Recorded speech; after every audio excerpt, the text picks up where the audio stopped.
Good morning everyone, good morning from Siliguri, আমার মামার বাড়ির সামনে থেকে। এখন বাজে ঘড়িতে সকাল 9:56 আর আমরা শুরু করতে যাচ্ছি আমাদের যাত্রা টুয়ার্ডস কলকাতা। সত্যি এই মোমেন্টটা না খুব কষ্ট হয় যে শেষমেশ আবার বাড়িতে ব্যাক করতে হবে। মামার বাড়ি থেকে যেতে একদমই ইচ্ছা করছে না, সুস্মিতার তো ইচ্ছাই করছে না, ও বলছে আর কিছুদিন থেকে যায়, কিন্তু না, আমার তো ফিরতে হবে, কাজকর্মও আছে। তো যাই হোক, তোমার সাথে একেবারে মোটো ব্লগিং সেটআপে দেখা হচ্ছে। তো এখানে আমাদের লাগেজ ফুল রেডি, জানিয়ে দিলাম আমরা শিলিগুড়িকে বিদায়। আর এখন আজকে যেহেতু সানডে আছে, তো সেই কারণে রাস্তাটা অনেকটা ফাঁকা ফাঁকা রয়েছে, তো আমাদের সে কারণে রাইড করতে খুব একটা অসুবিধা হচ্ছে না। আর না হলে আজকের দিনে কিন্তু শিলিগুড়িতে এমনি নর্মাল উইকডেসে কিন্তু যথেষ্ট জ্যাম থাকে। চলে আসলাম আমরা ফুলবাড়িতে। আর শিলিগুড়ির যে চিকেন নেক বলা হয়, চিকেন নেক কিন্তু এক্স্যাক্টলি ধরা হচ্ছে এই জায়গাটাকেই, কারণ এই জায়গা থেকে কিন্তু বাংলাদেশ আর নেপাল বর্ডার দুটোই কিন্তু খুব কাছে। তো সেই কারণে এই জায়গাটায় ইন্ডিয়ার কিন্তু ডায়ামিটারটা ইন্ডিয়ার এই জায়গাটায় ইন্ডিয়ার এরিয়াটা কিন্তু খুবই সরু, মাত্র 25 কিলোমিটার। সেই কারণে এই জায়গাটা চিকেন নেক বলা হয়। আর একই সাথে আমরা উঠে পড়লাম এশিয়ান হাইওয়ে 2-তে। এই দেখো, আমি যেটা তোমাকে বলছিলাম, এখানটায় কিন্তু লেখা আছে বাংলাদেশ, ডান দিকে বাংলাদেশ জাস্ট 2 কিলোমিটার, আর বাঁদিকে কিছুটা গেলেই কিন্তু নেপাল। এখান থেকে নেপাল খুব কাছাকাছি। এই কারণেই বলছি এই জায়গাটা চিকেন নেক বলা হয়, খুব ভাইটাল জায়গা এই জায়গাটা। ঠিক এই জায়গা থেকে আমার নিতে বলছে ডান দিক। ডান দিক কেন নিতে বলছে আমি ঠিক বুঝতে পারলাম না, রোডটা তো দেখে খুব একটা সুবিধার মনে হচ্ছে না। আচ্ছা, এদিকেই ইসলামপুর। আর এতক্ষণ আমরা যেই হাইওয়ে দিয়ে আসছিলাম, এটাকে কিন্তু বলা হয় এশিয়ান হাইওয়ে 2। এশিয়ান হাইওয়ে এই কারণে বলা হচ্ছে, এই রাস্তাটা কিন্তু আপ টু থাইল্যান্ড অব্দি কানেক্ট করছে। তো খুব শীঘ্রই আমরা কিন্তু এই রাস্তা দিয়ে আপ টু থাইল্যান্ড অব্দি যেতে রাইড করতে পারবো। তো এখানে একটা ব্যারেজ দেখা যাচ্ছে, বোধহয় মহানন্দা নদীর উপরে। আর এদিকে কিন্তু পুরো রিভার বেড শুকনো একদম। এই হাইওয়েটাকে কিন্তু বলা হচ্ছে ন্যাশনাল হাইওয়ে 27। আর এখন ঘড়িতে বাজে 10:40। দেখা যাক কতক্ষণে আমরা বাড়িতে পৌঁছাই। আর যাওয়ার সময় পুরো রাস্তার বিবরণ তোমাকে দেবো, তোমাকে দিতে থাকবো। আমি শিলিগুড়ি থেকে কলকাতার রাইডের ভিডিও এই কারণেই করছি, কারণ অনেকেই আছে যারা কিন্তু শিলিগুড়ি থেকে কলকাতা বা আমাদের সাইডটা ঘুরতে যায়, তো তাদের জন্য বিশেষ করে এই ভিডিওটা কিন্তু খুব উপকারী। এখানটায় একটা সাইনবোর্ডে দেখলাম বাঁদিকে ইন্ডিকেট করছিল, সাইনবোর্ডে একটা হাসপাতালের নাম। হাসপাতালের নামটা দেখে বেশ অদ্ভুত লাগলো। হাসপাতালের নামটা হচ্ছে ফাঁসি দেওয়া গ্রামীণ হাসপাতাল। এরকম নাম কে দেয় রে বাবা। এখান থেকে দেখাচ্ছে ইসলামপুর আর 48 কিলোমিটার, আর কিষানগঞ্জ 78 কিলোমিটার। চলে আসলাম আমরা আমাদের আজকের দিনের প্রথম টোল গেট, পশ্চিম মদতি টোল প্লাজা।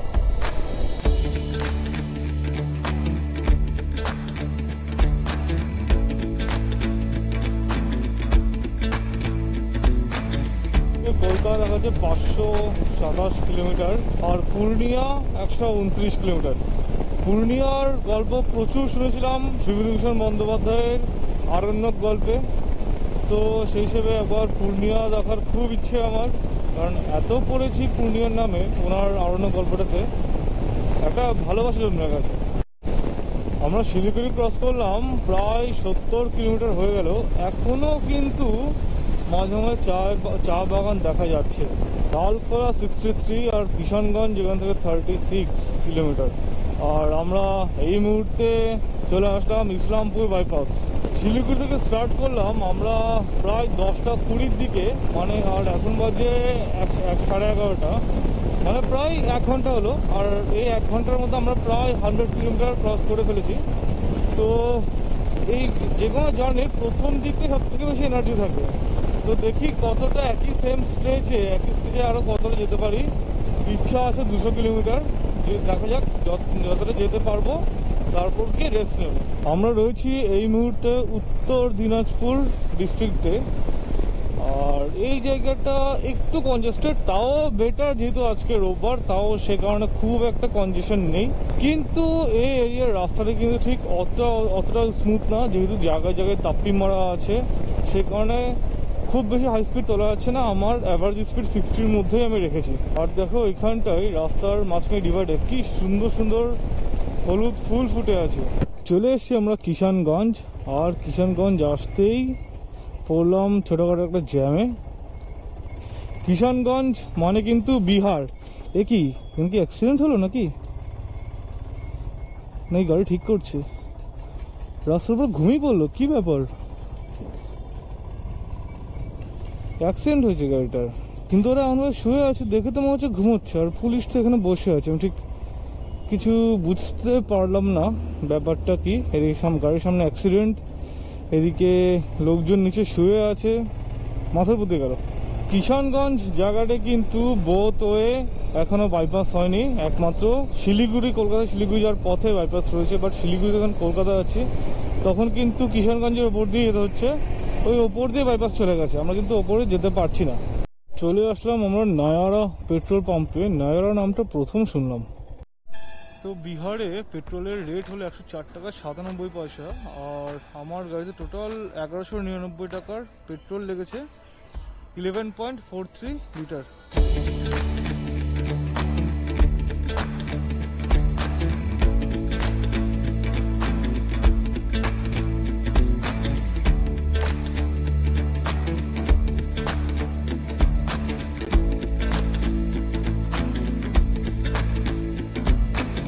এই জায়গাটা একটু খেয়াল রাখতে হবে তোমাদের, এখান থেকে কিন্তু বাদিক যেতে হবে আমাদের কলকাতার জন্য, আর সোজা গেলে কিন্তু বিহারের পূর্ণিয়া পড়ে যাবে, বিহারের আরও ভেতরে ঢুকে যাবে।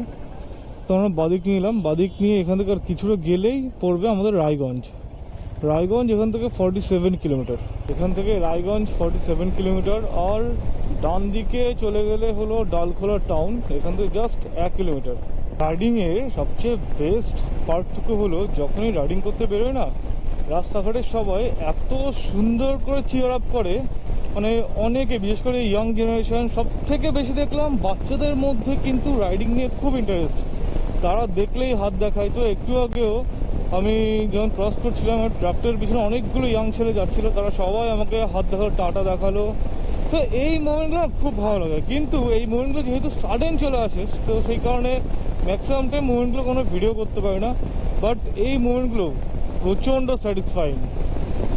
চলে এসছি আমরা বোতলবাড়ি মোড়, আর এই জায়গা থেকে বাদিক নিয়েও কিন্তু শিলিগুড়ি যাওয়া যায়, কিন্তু এই রাস্তাটা এখন যাওয়ার কোনো মানে হয় না, কারণ এই রাস্তাটা সবাই ইউজ করতো জেনারেলি আগে, যখন এই বাইপাস এক্সপ্রেসওয়েটা ছিল না, তো তখন ওই রাস্তাটা সবাই ইউজ করতো, কারণ এই মেন রোডটা আর হাইওয়েটা খুব অবস্থা খারাপ ছিল।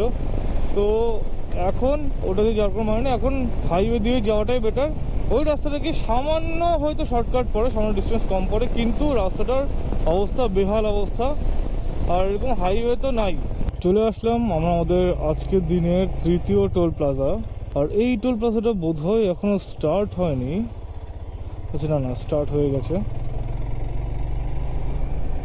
চলে আসলাম আমরা রায়গঞ্জে, আর টোটাল রুটটা শিলিগুড়ি কলকাতা টোটাল রুটটা শুধুমাত্র এই জায়গাটা আর বারাসাতের কিছুটা জায়গা, এই দুটো জায়গা কিন্তু এখনও বাইপাসের আন্ডারে আসেনি। আর না, টোটাল রুটটাই কিন্তু এক্সপ্রেসওয়ে, এই যে ওপর দিয়ে বাইপাস চলে গেছে। তো আশা করছি খুব শীঘ্রই এই বাইপাসের কাজ কমপ্লিট হয়ে যাবে। রায়গঞ্জের এই যে ভেতর দিয়ে ছোটো রাস্তা দিয়ে আমার যেতে হচ্ছে, এই রাস্তার ডিস্টেন্স কিন্তু টোটাল 12 কিলোমিটার, তো খুব বেশি না। 12 কিলোমিটার একটু কষ্ট করে আমার যেতে হবে, তারপর আবার চওড়া হাইওয়ে আমরা পেয়ে যাবো। আর এখন নিতে হবে আমাদের ছোট্ট একটা ব্রেক, কারণ আমি টানা প্রায় 180 কিলোমিটার টানা রাইড করছি, সেই শিলিগুড়ি থেকে আমি স্টার্ট করেছি, এখন অবধি কিন্তু একবার দাঁড়ায়নি।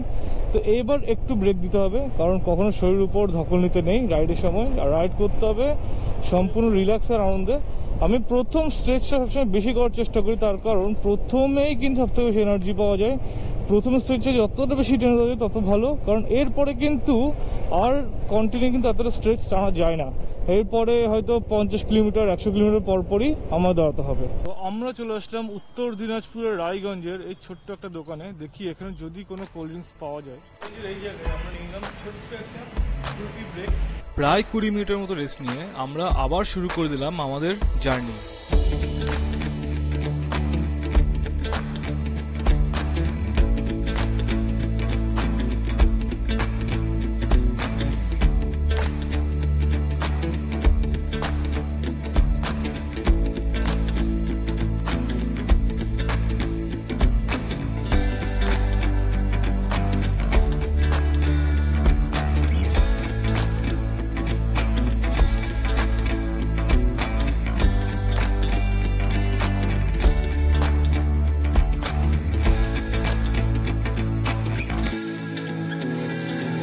রায়গঞ্জ ক্রস করে আমরা আবারও পেয়ে গেলাম হাইওয়ে। আর এখান থেকে দেখাচ্ছে মালদা ডিস্টেন্স 68 কিলোমিটার। চলে আসলাম আমরা বালুর ঘাট। আর এখান থেকে মোটামুটি অ্যাপ্রক্স 40 কিলোমিটার পরেই হলো মালদা। আমার ঠিক ডান দিকেই হলো ইটাহার বাস টার্মিনাস। এখান থেকে মালদা বাইপাস দেখাচ্ছে 49 কিলোমিটার, আর ফারাক্কা দেখাচ্ছে 88 কিলোমিটার। দেখা যাক কোথায় গিয়ে নেক্সট স্টপেজটা দিতে পারি। আমরা রয়েছি মালদা বাইপাসের থেকে ঠিক 30 কিলোমিটার আগে। আর এই মুহূর্তে রোদের তেজ একটু কমেছে, আর দুপাশে দেখো কি সুন্দর চাষ হচ্ছে।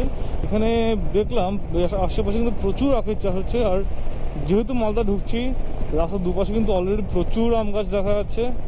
আর মালদার বিখ্যাত আম তোমরা সবাই জানো, যার জিআইও রয়েছে। জিআই মানে হলো জিওগ্রাফিক্যাল ইন্ডিকেশন, মানে এটা একটা মালদার আম কিন্তু অল ওভার ওয়ার্ল্ড ওয়াইড একটা বিখ্যাত বা একটা আইডেন্টিফিকেশন পেয়েছে। এই মোড় থেকে বাদিক চলে গেলে হচ্ছে গাজল, আর আমরা যাব আমাদের গন্তব্য সোজা। এরই মধ্যে আমরা চলে আসলাম আমাদের আজকের দিনের 4 নম্বর toll plaza, Farakka Raiganj toll plaza. আর মালদা ঢুকতে ঢুকতে কিন্তু গরম প্রচণ্ডভাবে বেড়ে গেছে। আমরা কিন্তু অলরেডি লু ফিল করতে পারছি, যেটা গত এক সপ্তাহ ধরে আমরা লু কি জিনিস বুঝতেই পারিনি।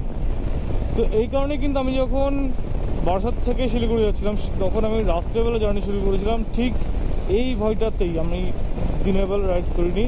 তো এখন আমি দিনের বেলা রাইড করছি, আর গরম প্রচণ্ড লাগছে। আর যত এগোবো তত আরও গরম বাড়তে থাকবে। বোর্ডে দেখালো এখান থেকে ডান দিক গেলে হলো আলমপুর 1 লাখি, আর ফারাক্কা এখান থেকে আর 56 কিলোমিটার। আমাদের সামনে থেকে আরও একজন রাইডার বেরিয়ে গেল। সামনের রাইডারগুলো মনে হলো বারাসাতে, কারণ দেখলাম বাইকের আমার 26 লেখা। ও শিট, আমরা যেটার ভয় পাচ্ছিলাম সেটাই আবার শুরু হলো। এত রোদ ছিল সারাদিন, আবার এখন বৃষ্টি শুরু হয়ে গেল। আর বৃষ্টিতে রাইড করা সবথেকে বেশি টাফ। মালদা বাইপাসের জাস্ট এই 5-6 কিলোমিটার আগে আমরা এসে দাঁড়ালাম এই পরদেশি ধাবায়। তো এই জায়গার জন্য কিন্তু আমাদেরকে বেশ খানিকটা আবার ইউটার্ন করতে হলো। ধাবাটা দেখে বেশ সুন্দর লাগলো, অনেকটা বড় মনে হচ্ছে ধাবাটা। এখানে করে দিই আমার বাইকটা পার্কিং। এটা হলো পরদেশি ধাবার এন্ট্রি। আর বাহ, সামনে কিন্তু একটা কালী মন্দির রয়েছে। আমরা চলে আসলাম পরদেশি ধাবাতে। চুলফুলের অবস্থা দিকে আর তাকিও না, চুলের অবস্থা খুব খারাপ হেলমেট পরে। আর এই ধাবাটা বেশ বড়। ধাবার ভেতরটা ঠিক এরকম। দেখলাম বাইরে অনেক লোক বসে আছে ওয়েটিংয়ে। আমি তো প্রথমে হুট করে কনফিউজ হয়ে গেছিলাম যে কারো বিয়ে বাড়িতে ঢুকে পড়ে তো আবার ভুল করে। তো দেখলাম না, বাইরে এখানে এত ভিড় যে বাইরে ওয়েটিংয়ে বসে থাকতে হচ্ছে। তো আমাদের কিন্তু বেশিক্ষণ ওয়েটিংয়ে বসতে হয়নি, আমরা মোটামুটি 5 মিনিটের মধ্যে পেয়ে গেছি। তো আমরা এখন অর্ডার দিলাম চিকেন বিরিয়ানি। আসুক তোমাকে দেখাচ্ছি। চলে আসলো আমাদের বিরিয়ানি, আর বিরিয়ানির সঙ্গে দিয়েছি স্যালাড, টক দই, আর ঠিক এই সাইজের একটা আমি চিকেন খুঁজে পাচ্ছি না, ঠিক এই সাইজের একটা চিকেন লেগ, প্লাস আরও কিছু এক্সট্রা চিকেন দিয়েছে, আর একটা আলু দিয়েছে। তো আমরা আমাদের লাঞ্চ কমপ্লিট করে বেরিয়ে গেলাম পরদেশি ধাবা থেকে। ওখানকার খাবার কোয়ালিটি বেশ ভালোই ছিল, বিরিয়ানিটা বেশ ভালোই ছিল, চিকেনটাও বেশ ভালো সাইজেরই দিয়েছে। আর প্রাইস নিয়েছিল আমার থেকে 200 রুপিস করে। আর এই মুহূর্তে আমরা এখনও রয়েছি মালদা বাইপাস থেকে প্রায় 6-7 কিলোমিটার দূরে।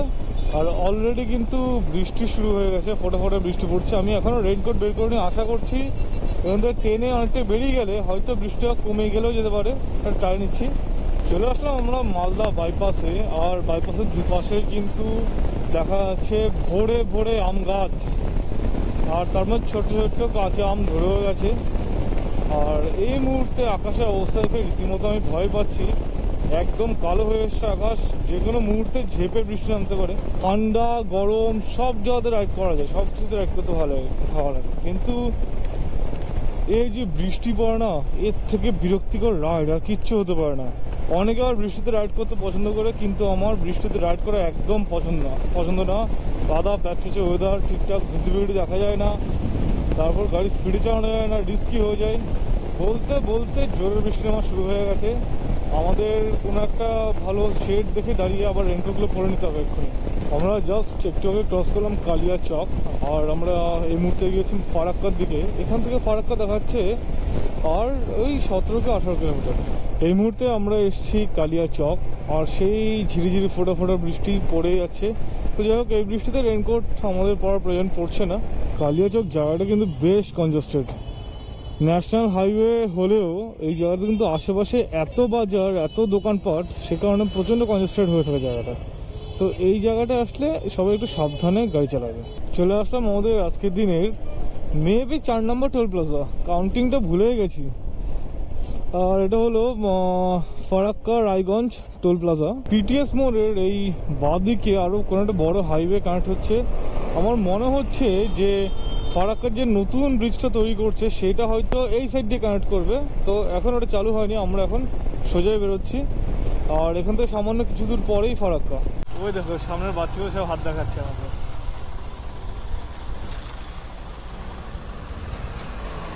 তো আমরা চলে আসলাম এখন ফারাক্কা ব্যারেজে। আর ঠিক ওই বাঁ দিকে ব্রিজের কনস্ট্রাকশনের কাজ চলছে, অনেকটা চওড়া এখানে। আর ডান দিকটা দেখো একবার, পুরো থই থই জল, আর বাদ দিকে ফাঁকা। তাও আগের থেকে বেটার জল। অন্যান্য বার যখন আসতাম পুরো শুকনো। এটাই হলো অ্যাকচুয়াল ভাগীরথী নদী। এর খানিকটা আগে এদিক থেকে কিন্তু নদী একটা ভাগ হয়ে চলে যাচ্ছে আমাদের গঙ্গা নামে কলকাতায়। আর একটা এই বাঁদিকে যেটা দেখতে পাচ্ছ, এইটা চলে যাচ্ছে বাংলাদেশের পদ্মা নামে। এই ফারাক্কা ব্রিজ নিজের বাইকে ক্রস করা কিন্তু আলাদাই একটা ফিলিং। কারণ জেনারেলি আমরা যতবার নর্থ বেঙ্গল গেছি বা নর্থ বেঙ্গল থেকে এসছি, প্রত্যেকবার কিন্তু ট্রেনে করে এটা ক্রস করি। আর ফারাক্কা যখনই কলকাতা থেকে শিলিগুড়ি আসে, ফারাক্কা যখনই ক্রস করতাম তখনই একটা নর্থ বেঙ্গল ফিল চলে আসতো। মানে ফারাক্কা কিন্তু আলাদা একটা ইমোশন। তো সেই ফারাক্কা আমি নিজের বাইকে পার করছি, এটা আলাদাই ফিলিং। বাইকারদের জন্য একটা সম্পূর্ণ আলাদা ফিলিং এটা। হাইওয়ের পাশে ঠিক এরকম একটা গাছের নিচে আমরা একটু দাঁড়ালাম রেস্ট করতে। এখানে মাইলস্টোনে দেখা যাচ্ছে কলকাতা আর 290 কিলোমিটার। এখান থেকে আরো 25 মাইনাস করে দিলাম আমাদের বারাসাতের জন্য, মানে 260 কি 65 কিলোমিটার এখান থেকে বারাসাত অ্যাপ্রক্স। মানে আমরা পাক্কা 300 কিলোমিটার এসেছি শিলিগুড়ি থেকে। তো এখানে আমরা একটু ড্রিঙ্ক বিরতি দিলাম, একটু জল ফল খেতে হবে, খেয়ে একটু রেস্ট নিয়ে আবার রওনা দেবো বাড়ির উদ্দেশ্যে। তো ফারাক্কার পরে এই জায়গাটায় মোটামুটি আধ ঘন্টা আমরা রেস্ট নেওয়ার পরে, আধ ঘন্টা রেস্ট নিলাম, দুজনে মিলে অনেকক্ষণ গল্প করলাম। তো এরপরে আবার আমরা আমাদের যাত্রা শুরু করে দিলাম। এখন বাজে বিকেল 5টা 3, আর আমাদের এখনও 270 কিলোমিটার প্রায় আমাদের জার্নি বাকি আছে। চলে আসলাম আমি জিওর পেট্রোল পাম্পে। এখানে আজকে রেট 104 টাকা 12 পয়সা করে, টোটাল 843 টাকার পেট্রোল ভরে আমি আমার ট্যাঙ্কটাকে ফুল করলাম।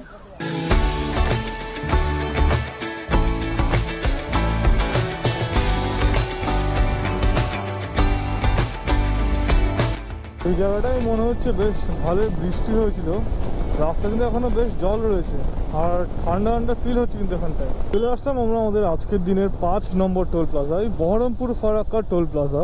আর ঠিক এই জায়গা থেকে বাদিকটা একবার দেখো, কি সুন্দর পুরো খোলা মাঠ। মনে হচ্ছে ওখানে গিয়ে কিছুক্ষণ বসে থাকে চুপচাপ। আর এখানে বেশ অনেকগুলো রাইডার দেখা যাচ্ছে। এই ব্রিজটা না আমার খুব সুন্দর লাগে। ব্রিজটার নাম এক্স্যাক্টলি আমি বলতে পারবো না, বাট দারুণ লাগে আমার ব্রিজটা দেখতে। আর ব্রিজের ঠিক আমাদের বাঁদিকে রয়েছে রেল লাইন। এক্ষুনি একটা মাইলস্টোনে দেখলাম, এখান থেকে বহরমপুর বাইপাস হলো মাত্র 61 কিলোমিটার, আর মোরগ্রাম 21 কিলোমিটার। চলে আসলাম আমরা আমাদের আজকের দিনের 6 নম্বর toll plaza, Baharampur Farakka toll plaza. আমরা চলে আসলাম বহরমপুর বাইপাসে, আর এখান থেকে বাদিক গেলে হলো বহরমপুর টাউন, বাট ওটাকে বাইপাস করে আমরা সোজা বেরিয়ে যাবো বহরমপুরের। পার্টিকুলারলি এই জায়গাটায় বহরমপুর বাইপাস ক্রস করার ঠিক পরেই এই জায়গাটা কিন্তু রোডটা এখনো ঠিক আগের মতোই সরু রোড রয়ে গেছে। এখনো এখানে হাইওয়ে তৈরি হয়নি, মানে হাইওয়ে তৈরি হয়নি বলতে হাইওয়ে অবশ্যই এটা, 4 লেন রাস্তা এখনো তৈরি হয়নি এখানে। এসছি পলাশিতে, আর আমার ঠিক ডান দিকে রয়েছে পলাশি স্মৃতিসৌধ।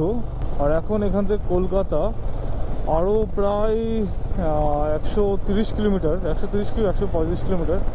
তো লাস্টের এটুকু স্ট্রেচ না সত্যিই খুব স্ট্রেসফুল। কারণ ফার্স্ট অফ অল রাস্তা ভালো, বাট ঠিক অতটা স্মুথ না, বাটারি স্মুথ যে ব্যাপারটা বলে না, সেই স্মুথ না। আর সেকেন্ড হচ্ছে মেইন যেটা প্রবলেম, সেটা হচ্ছে রাস্তায় এত ট্রাফিক বেশি, ঠিকঠাক স্পিড তোলা যাচ্ছে না, বারবার গিয়ার চেঞ্জ করতে হচ্ছে, স্পিড তুলছে আবার নামাচ্ছি, এই জন্য না প্রচণ্ড স্ট্রেসফুল লাগছে এই লাস্টের কিছুটা ডিস্টেন্স। চলে আসলাম আমরা আমাদের আজকের দিনে 7 নম্বর টোল প্লাজায়, SEW Krishnanagar Baharampur toll plaza. এই মুহূর্তে আমরা যাচ্ছি বেথুয়াডহরের ওপর দিয়ে, আর এখানে না কোথাও একটা বেথুয়াডহরি ফরেস্ট আছে, বেথুয়াডহরি ওয়াইল্ড লাইফ স্যাংচুয়ারি। তো বন্ধুরা, আমরা চলে এসেছি এই মুহূর্তে মায়াপুরের কাছে। এইখান থেকে ঠিক ডান দিকে নিলেই হলো মায়াপুর। এখান থেকে ডান দিকে সামান্য একটু ডিস্টেন্স। তো সামনে মাইলস্টোনে দেখাচ্ছে এখান থেকে কৃষ্ণনগর আর মাত্র 8 কিলোমিটার, আর কলকাতা 116 কিলোমিটার। আমরা চলে এসেছি এই মুহূর্তে কৃষ্ণনগর, আর এই মুহূর্তে আমাদের দরকার ছোট্ট একটা ড্রিঙ্কস ব্রেক। এখন ঘড়িতে বাজে রাত 9টা, আর আমরা কৃষ্ণনগরে এখানে দাঁড়িয়েছি একটা থামস আপ চার্জ খেতে, আমাদের ছোট্ট একটা ড্রিঙ্কস ব্রেক। এখন বাজে ঘুরিতে রাত 9:42, আর আমরা এসেছি এই মুহূর্তে শান্তিপুর। এখান থেকে ঠিক ডান দিকে গেলে শান্তিপুর, আর শান্তিপুর কিন্তু মেয়েদের শাড়ির জন্য খুব বিখ্যাত। রাত 10:02, আর আমরা এখন এসে পৌঁছালাম চাকদা। আর এখান থেকে আমাদের বাড়ি বা বারাসাত আর অ্যাপ্রক্স 40 কিলোমিটার। তো এখন কিছুটা মনের মধ্যে হোপ পাচ্ছি যে না, বাড়ির কাছাকাছি চলে আসছি। সত্যি শিলিগুড়ি টু কলকাতা রাইড বা কলকাতা টু শিলিগুড়ি রাইড সত্যি একটা হেক্টিক রাইড। সে যতই প্রো রাইডার হোক না কেন, এই রাইডটা সত্যিই একটা হেক্টিক রাইড। আমরা চলে আসলাম বড় জাগুলি। এখান থেকে বারাসাতের ডিস্টেন্স আর মাত্র 30 কিলোমিটার। আর এই বড় জাগুলি থেকে বারাসাতের সন্তোষপুর অবধি কিন্তু রোডটা আবার কিন্তু সেই সরু ন্যারো রোড। রিসেন্টলি রাস্তাটা ঠিক করেছে, তো ভাঙাচোরা নেই, বাট রাস্তা কিন্তু বেশ সরু রোড। তো এখানটায় গাড়ি চালানোর সময় একটু সাবধানে গাড়ি চালাবে। তো টোটাল বারাসাত থেকে শিলিগুড়ি অবধি রাস্তার শুধুমাত্র এই মাঝখানের জায়গা কিছুটা মোটামুটি 20 কিলোমিটার ন্যারো রোড, আর হচ্ছে ওদিকে রায়গঞ্জের রোডটা এখনো রায়গঞ্জ বাইপাস এখন ওপেন করেনি। জাস্ট এইটুকু বাদ দিয়ে, এই দুটো জায়গা বাদ দিয়ে পুরো রোড কিন্তু এখন এক্সপ্রেসওয়ে করে দিয়েছে। চলে এসেছি আমরা সন্তোষপুরে, আর এখান থেকে কিন্তু রোডটা বারাসাত অবধি আবার 4 লেন রাস্তা। এখান থেকে যদিও বারাসাত আর বেশি দূর না, লেস দেন 10 কিলোমিটার। চলে এসেছি আমরা কলোনি মোড়, আর এখান থেকে নিতে হবে বাঁ দিক আমার বাড়ি যাওয়ার জন্য। এই মুহূর্তে আমরা চলে আসলাম বারাসাত চাপাডালির মোড়, আর আমার টোটাল রাইড দেখাচ্ছে ট্রিপ A989। অ্যাকচুয়ালি আমার 1000 পর রিসেট হয়, এটা একবার অলরেডি রিসেট হয়ে গেছে, মানে এখন অলরেডি 1990 বা 2000 কিলোমিটার বলতে পারো। তো 2000 কিলোমিটার রাইড করে আমাদের টোটাল সিরিজটা এখানেই কমপ্লিট হতে যাচ্ছে। যদি ভিডিওগুলো ভালো লেগে থাকে অবশ্যই লাইক, শেয়ার অ্যান্ড কমেন্ট করো, বন্ধু বান্ধব আত্মীয় সবার সঙ্গে শেয়ার করো, আর যারা যারা এখন সাবস্ক্রাইব করোনি জলদি সাবস্ক্রাইব করে নাও। সাবস্ক্রাইব করে নিচে বেল আইকনটা প্রেস করে দিও। তোমার সঙ্গে দেখা হচ্ছে আবার নেক্সট একটা ট্রিপে। তো এখন জয় হিন্দ, ভারত মাতা কি জয়, গুড নাইট।